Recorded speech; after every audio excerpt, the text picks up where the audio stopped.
ক্যান্ডিতে হতাশাজনক পারফরম্যান্সের পর বাংলাদেশ দল এখন ডাম্বুলায়। স্থানীয় ঐতিহ্য মেনে টাইগারদের বরণ করে নেওয়া হয় টিম হোটেলে। রাজকীয় অভ্যর্থনায় অভিভূত তাসকিনরা, তবে মাঠের পারফরম্যান্সের ছাপ পড়েছে ক্রিকেটারদের চোখে মুখে।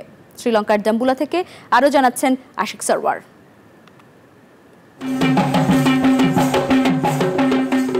অতিথির আগমনে এভাবেই স্বাগত জানায় ডাম্বুলার স্থানীয় মানুষজন। ক্যান্ডি থেকে টিম বাংলাদেশ যখন ডাম্বুলায় এসে পৌঁছে, তখন নেচে গেয়ে টাইগারদের রাজকীয় বরণ।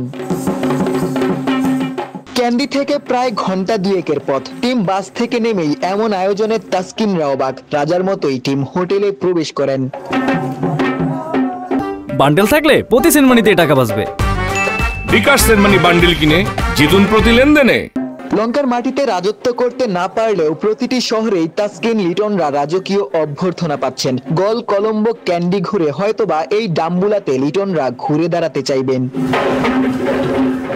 টেস্ট ওয়ানডের পর টি-20 সিরিজেও টাইগারদের ছন্নছাড়া পারফরম্যান্স। প্রথম টি-20তে লিটন বাহিনী বেশি হতাশ করেছেন। ব্যাটিং বোলিং সব বিভাগেই ব্যর্থ হয়েছেন। তবে সামর্থ্যে বিশ্বাস রেখে ঘুরে দাঁড়ানোর প্রত্যয় স্পিন গুরু মুশতাক আহমেদের কণ্ঠে।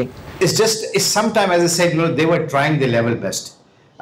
So like as a coach, you can see, like they were looking to hit every ball, and they're disappointed of that. But having said that, remember what happened? They were 4 overs, 80 runs, and we still have a great comeback. If we just had a 170 runs on a board, what will be the situation? Just imagine that. শ্রীলঙ্কার মধ্যাঞ্চলে অবস্থিত ডাম্বুলা শহরে টাইগাররা মাত্র একটি টি-20 match খেলবে, যেখানে series বাঁচাতে জয়ের বিকল্প নেই মিরাজ লিটনদের সামনে। রবিবার সিরিজের সমতা ফেরাতে রাঙ্গিরি স্টেডিয়ামে মাঠে নামবে টাইগাররা। ডাম্বুলা থেকে আশিক সরওয়ার, নিউজ 24, শ্রীলঙ্কা।